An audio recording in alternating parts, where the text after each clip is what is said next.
All right, Shalom.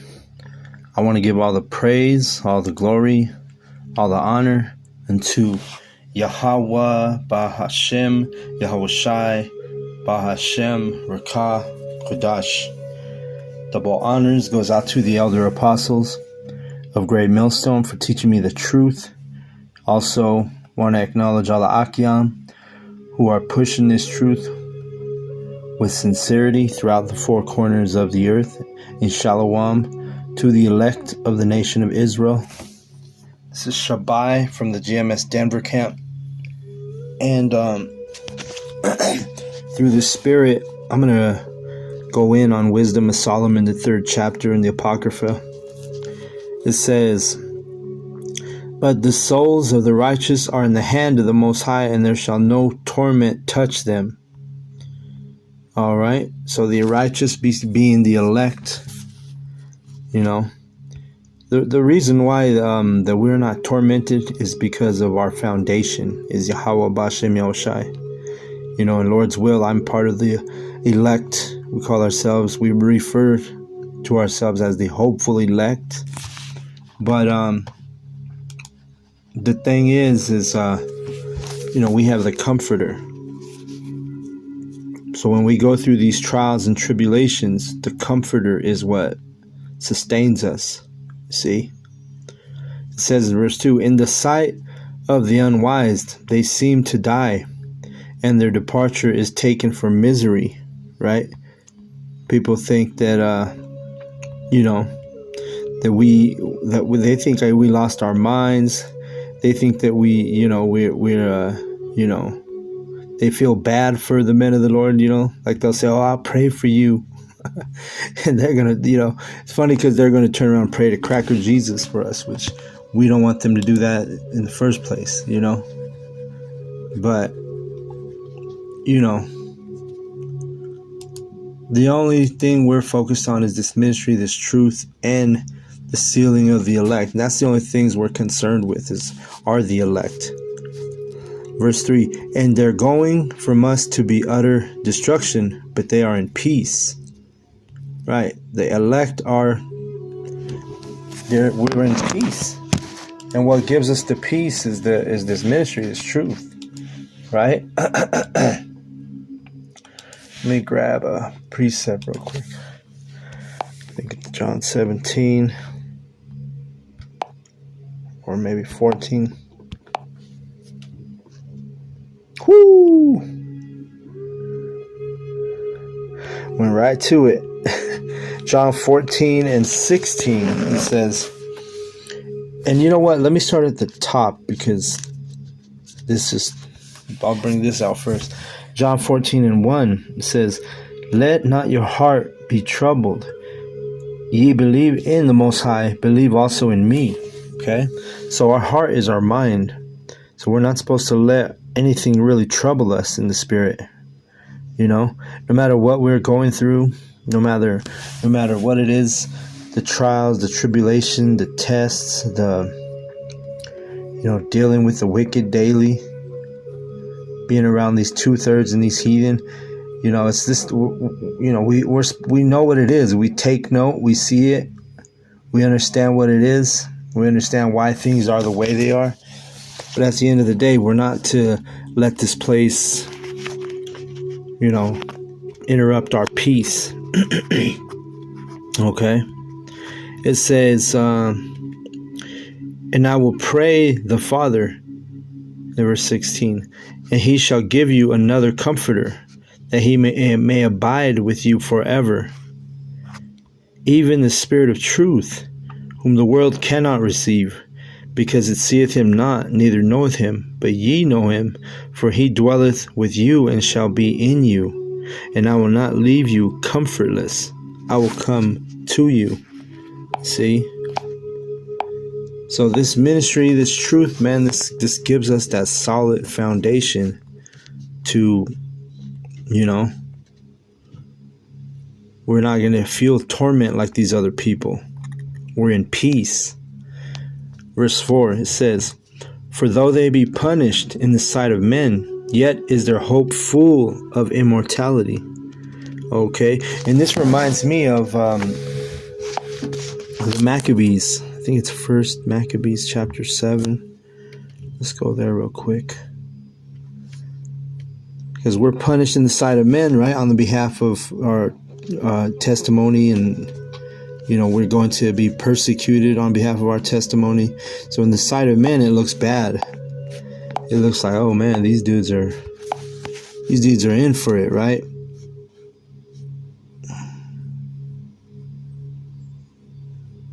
Let's see. It might be 2nd Maccabees 7, but let's see here.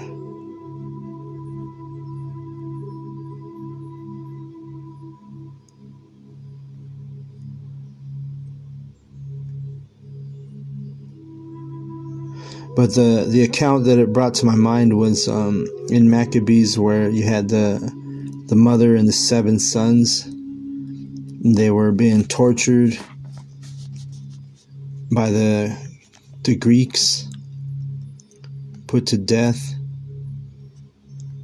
by the Greeks, but they endured. They didn't change up because they were being tortured. Let me see. Bear with me for a second here.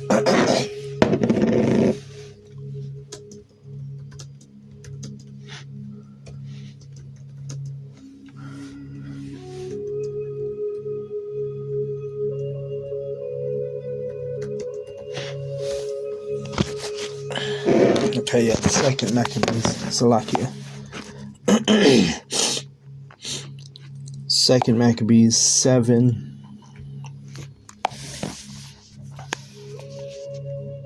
And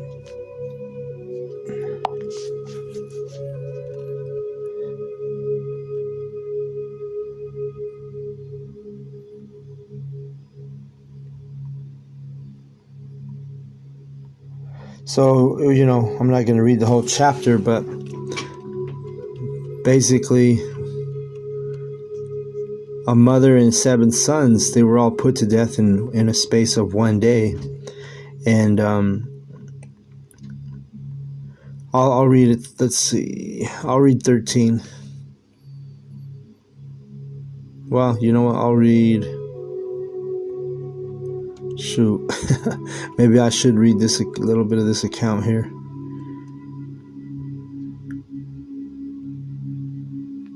All right. You know what? I got time. Let's start at the top. It says, "And it came to pass also that 7 brethren with their mother were taken and compelled by the king against the law to taste swine's flesh, and were tormented with scourges and whips." And our people, we're not to eat swine's flesh. We're not to eat the pig, right? And people, they minimize that commandment now. They say, oh, the Most High is not going to put me to death for just eating some bacon, But if you're in the spirit of Yahweh B'Shem Yahushai, you know the seriousness and how that's an abomination to eat that. So these sons, they weren't willing. They were like in that same spirit of Eleazar. If you know that story, Eleazar would rather go to die, or rather be put to death, than to eat the swine's flesh. It says, "But one of them that spake first said thus, What wouldst thou ask or learn of us? We are ready to die rather than to transgress the laws of our fathers." See? And this is going to be something similar that's going to happen when they mandate that RFID micro CHIP, because you're going to have brothers who are going to be caught by these Edomites, caught by their soldiers, their modern Gestapo, whether it's ICE agents, whatever it is, the UN soldiers, whatever it is, that they're going to come seeking out Israelites and put that device in us. But we're going to stand true to our faith, and we're not going to be a part of the wicked system. You see the phone chime on that. Then the king, being in a rage, commanded pans and cauldrons to be made hot, which forthwith being heated, he commanded to cut out the tongue of him that spake first, and to cut off the utmost parts of his body, and the rest of his brethren and his mother looking on. So they cut his tongue out, man, because he spoke that he wasn't going to eat the swine's flesh. This is the same spirit. You got to understand, these Maccabees, the time of the Maccabees, they were under the Greeks. Everybody's reincarnated, everybody's regenerated. These Greeks are the same Edomites that are dealing with us here in Babylon, America. Now when he was thus maimed in all his members, he commanded that him, being yet alive, to be brought to the fire, and to be fried in the pan. And as the vapor of the pan was for a good space dispersed, they exhorted one another with the mother to die manfully, saying thus. See, so they was lifting up each other's spirit. Like, can you imagine, like, let's say they pulled up on a whole camp during the time of chaos, during the time of the implementation of the micro C-hip, and they just took a whole camp of, let's say, maybe 5 to 10 members, right? And they're ready to try and put a device, the micro C-hip, in the men of the Lord. This is the same stand we're going to take. This is going to be, we're going to hype each other up like, oh man, well, here we go. It's here. It's time, right? If we get put in that situation. It says, Yahweh, the Most High, looketh upon us, and in truth hath comfort in us. As Moses in his song, which witnessed to their faces, declared, saying, and he shall be comforted in his servants. See? And then remember, this truth is our comforter. This faith is our comforter. Yahweh B'Shem Yahushai is our salvation. Verse 7. So when the first was dead after this number, they brought the second to make a mocking stock. And when they had pulled off the skin of his head with the hair, they asked him, Wilt thou eat, before thou be punished throughout every member of thy body? So they fucking scalped him. You see? And then they're asking him if he's going to eat the swine's flesh. Right? And just in this story, it's swine's flesh. But in our story, in this age, it's going to be that micro C-hip. These motherfuckers are going to try and torture us if they have the opportunity to. You see? But he answered in his own language and said, No. Wherefore he also received the next torment in order, as the former did. And when he was at the last gasp, he said, Thou like a fury takest us out of this present life, but the King of the world shall raise us up, who have died for his laws unto everlasting life. Speaking about Yahweh Shai.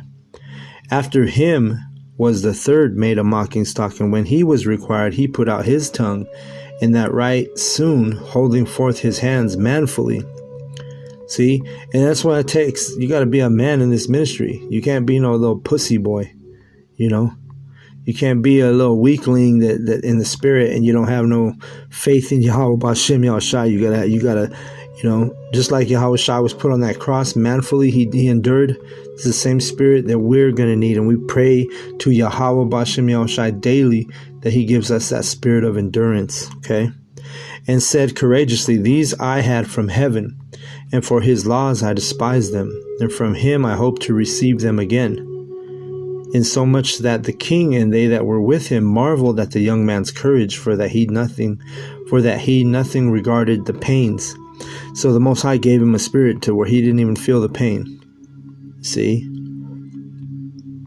The Most High gave, and these kings and the king's men, they marveled at his courage. You see? Now when this man was dead also, they tormented and mangled the fourth in the like manner. So when he was ready to die, he said thus, It is good being put to death by men, to look for a hope of the Most High, to be raised up again by him. As for thee, thou shalt have no resurrection to life. So he was talking shit to the king and the king's men. You see? Afterward they brought the fifth also and mangled him. Then looked he unto the king and said, Thou hast power over men, thou art corruptible, thou doest what thou wilt, yet think not that our nation is forsaken of the Most High. So these brothers were all in the spirit, man. They were sitting there pretty much talking shit to the powers that be, right? The king and the king's men, telling them as they were being put to death. Tell him, like, oh, you're going to die, man. You're going to feel your pain. You think you're putting me through pain. Wait till your pain comes. Verse 17, but abide a while, and behold his great power, how he will torment thee and thy seed. After him also they brought the sixth, who being ready to die said, be not deceived without cause, for we suffer these things for ourselves, having sinned against the Most High. See, and we know that when we go into these type of situations, or when we get put in a sticky situation, if you will, we know it's because of our sins. You know, we're like, shoot, we know we offended the Most High. We know we did something that, you know, he put us in that position. Therefore marvelous things are done unto us, but think not thou that takest in hand to strive against the Most High, that thou shalt escape unpunished. Right, and when you gotta understand, when they come against us, they're doing something against the Most High Yahweh B'Shem Yahushai, okay? Because what's the scriptures say? It says, let me grab this. Let me grab this precept. It's Psalms real quick. Psalm 105 and verse 15 says, saying, touch not mine anointed, and do my prophets no harm. All right, so the Most High brings up every occasion. If he brings the occasion of the enemy to, you know, kill his prophets, to do his prophets harm, it's for an offense. You see, it's an offense that the Most High is like, okay, now you didn't touch my prophets, now you offended me. You see, and that's what they don't consider. Okay, oh shit. Let me see here.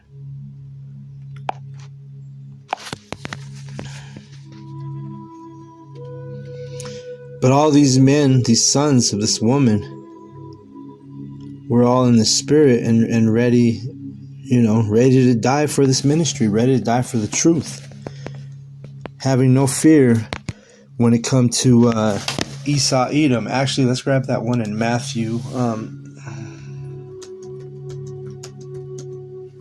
Fear not the one who kills the body. Because we're in that spirit, man. We're in the spirit of Yahweh B'Shem Yahushai, and we don't fear these earthly Edomites. We fear Yahweh B'Shem Yahushai. Let's read it. Matthew 10 and 28. And fear not them which kill the body, but are not able to kill the soul, but rather fear him which is able to destroy both soul and body in hell. You see? So we have fear of Yahweh B'Shem Yahushai because he can cancel your soul. He can dismiss your soul. The only thing Esau can do is he can unalive you on this side. But the Most High Yahweh B'Shem Yahushai, that's a different story. Most High Yahweh can put your soul at, you know, a halt if he chose to. Which he's going to do that to the entire race of the Edomites. Tells you that in Obadiah. 2 Maccabees, and that's after 1,000 years of hardcore slavery in the kingdom. They're going to be eradicated, the Edomites, according to the Holy Scriptures. 2 Maccabees 7 and let's see, I'm getting towards the end.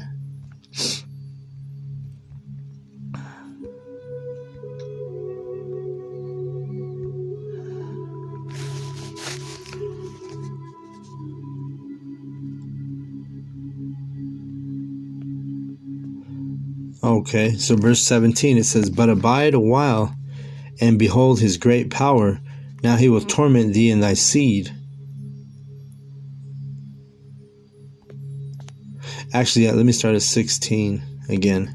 Then looked he unto the king, and said, thou hast power over men. Thou art corruptible. Thou doest what thou wilt. Yet think not that our nation is forsaken of the Most High. But abide a while, and behold his great power, how he will torment thee and thy seed. And hey, this is your problem, man, because these brothers were in the spirit of Yahweh B'Shem Yahushai. They were sitting there ready to die, ready to be punished, and talking shit to the king and his men to their faces. And threatening about their own children are going to be harmed, you know. It says, after him also they brought the sixth, who, being ready to die, said, Be not deceived without cause, for we suffer these things for ourselves, having sinned against our power. Therefore marvelous things are done unto us. But think not thou that takest in hand to strive against the Most High, that thou shalt escape unpunished. So, hey, the Lord had the Spirit on these men to tell these officials and the king and his men, like, listen, y'all are doing this to us right now, but just wait. Most High's got our back. You're going to feel it. Verse 20, but the mother was marvelous above all, and worthy of honorable memory. For when she saw her 7 sons slain within the space of 1 day, she bare it with a good courage, because of the hope that she had in Yahweh, Ba'ashem Yahushai. See that? Now let's think about that faith. She just saw her 7 sons be put to death, but all she could think about was the Lord. Verse 21, yes, she exhorted every one of them in her own language, filled with courageous spirits, and stirring up her womanish thoughts with a manly stomach. She said unto them, she said, hey, I forgot this verse, man. She had a manly stomach, man. Meaning she took it. She endured. She dealt with what was happening. See? It says, I cannot tell how ye came into my womb, for I neither gave you breath nor life, neither was it that I formed the members of every one of you.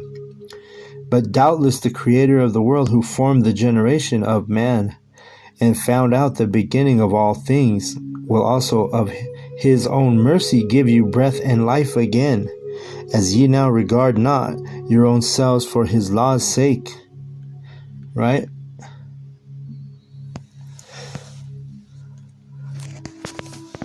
It says, now Antiochus, thinking himself despised and suspecting it to be a reproachful speech,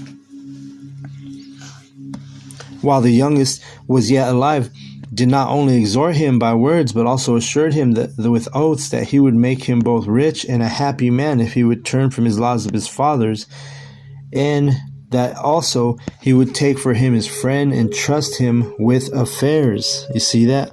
So this is what the so-called white man does. He tried to give you all that. He promises you the world. He promises you everything, right? Wealth, fortune, fame, a high place in society, you know, high place, even handling his affairs, you know. But he's like, but you got to do one thing. You got to eat the swine's flesh. Or in our case, you know, in this generation, he's going to be like, all right, you want to live? You want to buy? You want to sell? You want to make some money? You want me to give you an empire? You want me to make you a CEO of a fucking company? Well, all you gotta do is take this RFID CHIP, right? That's how it's gonna be. But what's gonna happen? You know, you sell out to the Lord. That's what he does with these celebrities and their soul contracts. You know, they get these big ass deals, money deals. They give them fortune and fame, only to pull the rug underneath them. You see? It says in verse 25, but when the young man would in no case hearken unto him, the king called his mother and exhorted her that she would counsel the young man to save his life. And when he had exhorted her with many words, she promised him that she would counsel her son. But she, bowing herself toward him, laughing the cruel tyrant to scorn. So she's clowning the king at this point. Because he thought, okay, so if you could picture this, she goes and like crouches down to go talk to her son, and she's laughing her back to him, right, to the king, and she's laughing, telling her son, this motherfucker thinks he's playing us, right? And she's basically in the spirit, like the Lord give her a spirit to, like, she's basically getting ready to tell her son goodbye because he was going to be the last one put to death. Let's read what she says. But she, bowing herself toward him, laughing the cruel tyrant to scorn, spake in her country language on this manner. O my son, have pity upon me that bare thee 9 months in my womb, and gave thee such 3 years, and nourished thee, and brought thee up unto this age, and endured the troubles of education. Right? Even had to go through that, and even showing you that even the school system is a trouble, you know, because when, you know, you had the Greek schooling system, you have the American captivity schooling system, And, men who are in their right mindset, we hate sending our kids to the damn educational system. And what it is, you got all kind of wicked vibrations in them schools. They teach them lies. They indoctrinate them. They, like in my daughter's school, you go in there, they have a bunch of big ass pictures and posters promoting, all the LGBTQ alphabet people, So anyway, that's just a little side note. But anyway, verse 28, I beseech thee, my son, look upon the heaven and the earth and all that is therein, and consider that the Most High made them of things that were not, and so was mankind made likewise. Fear not this tormentor, but being worthy of thy brethren, take thy death, that I may receive thee again in mercy with thy brethren. While she was yet speaking these words, the young man said, Whom wait ye for? I will not obey the king's commandment. And that's the spirit, the men of the Lord. We're not going to obey the king's commandment when he makes that wicked device, spoken of in Revelation 13th chapter. We're not gonna obey the commandment of the king, man. None of the elect are. But I will obey the commandment of the law that was given unto our fathers by Moses, right? And then one of the laws was, never not to make a cutting in our flesh, not to eat the swine, right? So there are going to be, to see what he saw, and he may or may not know, but there's going to be Israelites who are ready to die for our faith, ready to die for our for Yahweh B'Shem Yahushai, and remain faithful to this doctrine, to the law that was given to Moses, our forefather.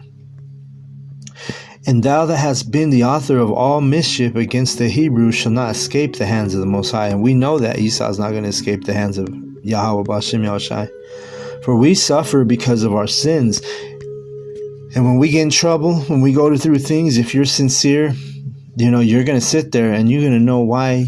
In your conscience, you're going to meditate and you're going to be like, you know what, I'm going through this because I've transgressed the laws, right? And thou, living Lord, be angry with us a little while for our chastening and correction, yet shall he be at one again with his servants. But thou, O godless man, and of all other most wicked, be not lifted up without a cause, nor puffed up with uncertain hopes, lifting up thy hand against the servants of the Most High. Woo! And that's what these motherfuckers are doing, man. They're gonna try to lift up their hand against the servants of the Most High. And as soon as they do that, what do we read in Psalm 105? Touch not my anointed and do my prophets no harm. So when the Most High puts the spirit on these Edomites and his goons to start, afflicting us, well, guess what? That's an act of war, basically. You've committed an act against the Most High and his prophets, his servants. For thou hast not yet escaped the judgment of Almighty Yahweh, who seeth all things. For our brethren who now have suffered a short pain are dead under the Most High's covenant of everlasting life. But thou, through the judgment of the Most High, shall receive just punishment for thy pride. Right? And you got a lot of these, all these Edomites, they have that pride. You got their law enforcement that has prideful spirits. You have their military has prideful spirits. See, the phone had to chime on that. It says, but as my brethren, offer up my body and life for the laws of our fathers, beseeching the Most High that he would speedily be merciful unto our nation, and that thou by torments and plagues mayest confess that he alone is the Most High. You see? So if you just look at this chapter, and it shows you an example of a mother and her sons, who are all the elect. They're all members of the elect, because only the elect can endure this type of torment and still be faithful to Yahweh B'Shem Yahushai right at the end. So you gotta have to be of the elect to be able to dismiss that wicked device that Esau is gonna try and put on all the people Okay, it says in verse 38, it says, and that in me and my brethren the wrath of the Almighty, which is justly brought upon our nation, may cease. Okay, so they also understand that, listen, yes, we go through torment. Yes, we go through persecution. Yes, we go through trials and tribulations as the elect. But guess what? It's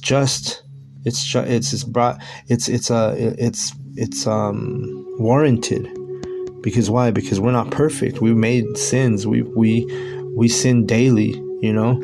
So we know that, hey, whatever situation we get put through, if you're the elect, you're going to understand. You're like, yo, the Most High has got me in this situation. The Most High has got me.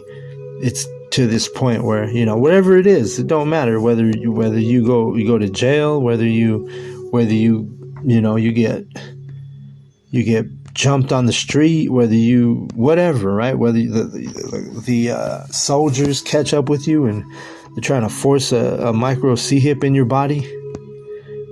It's going to be because what? Our sins. But the thing we got to do is just remain faithful. It says, verse 39, then the king, being in a rage, handed him worse than all the rest, and took it grievously that he was mocked. So this man died undefiled, and put his whole trust in Yahweh, Bahashim Yahushai.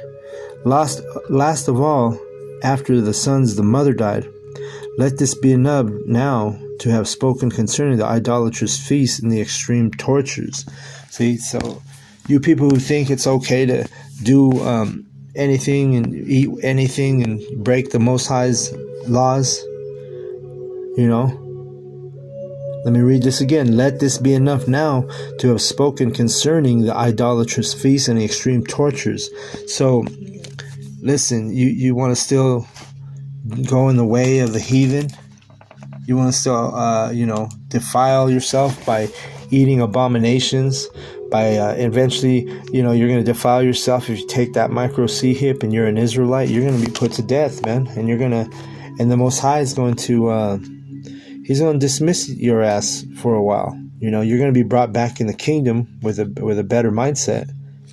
But you're going to be ashamed. You're going to have shame on you from doing the ways of the heathen. Let me go back to that. Let me see where I'm at in time. Okay. Let me see. Wisdom of Solomon. See, you don't know where the Spirit's going to take you. I was going in on Wisdom of Solomon 3. Ended up reading that whole chapter. So, let's see.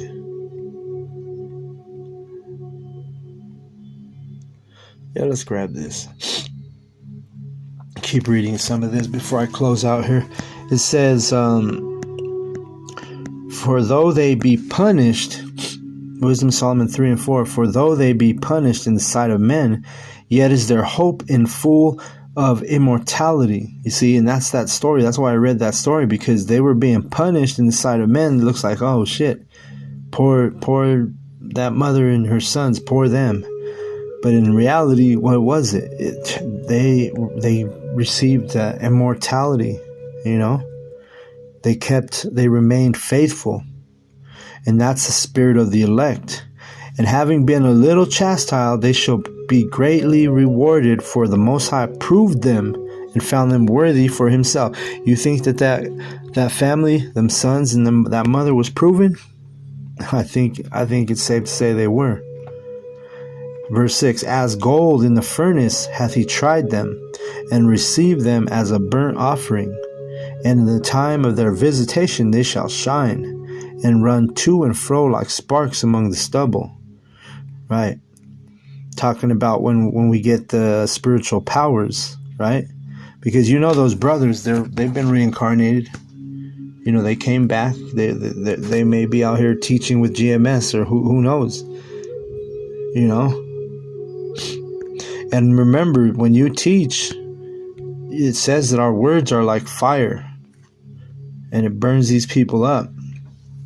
Verse 8, they shall judge the nations and have dominion over the people, and their Lord shall reign forever. You see, and this is the spirit we're in right now. We're in these last days. The Most High has put a spirit on his men, and we're out here. When we go out there and prophesy and teach, And we're also judging the nations, you know, because we're telling you the laws of Yahweh B'Shem Yahushai. We're telling you, if you're an Israelite, like the example of pork, right? You're not supposed to eat the swine's flesh. You come across the camp, you realize that you're not supposed to eat the pork. Well, guess what? You just got put on the laws of Yahweh B'Shem Yahushai by his men. And that's how we judge the nations, by showing. Well, I'll tell you exactly how it works. Isaiah 58:1, it says, "Cry aloud, spare not, lift up the voice like a trumpet, and show my people their transgression, in the house of Jacob their sins." You see, so we're out there showing our people their transgressions because our people don't know the laws. So we got to show them their transgressions. Just like right now, like the Most High is having mercy on the elect by setting up his prophets, because we're out here on the street corners and on these lessons telling you, look, you cannot take that RFID CHIP. All right, so that's a warning. That's us lifting our voice like a trumpet. And if you decide not to hearken, then you're going to walk right into death. Okay?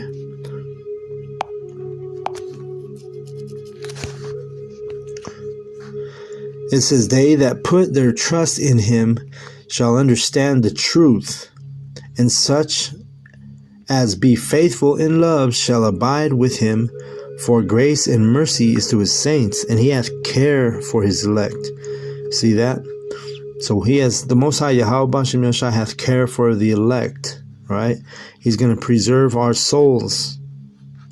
We're going to gain that eternal life because of the spirit that he's given us. Okay? But the ungodly shall be punished according to their own imaginations, which have neglected the righteous and forsaking Yahweh B'Shem Yahushai. So you see, there's going to be, and you got to understand, 2/3 of our people are ungodly. All right? And you're forsaking Yahweh B'Shem Yahushai. "For whoso despiseth wisdom and nurture, he is miserable, and their hope is vain, their labors unfruitful, and their works unprofitable. Their wives are foolish, and their children wicked. Their offspring is cursed. Wherefore blessed is the barren that is undefiled, which hath not known the sinful bed. She shall have fruit in the visitation of souls."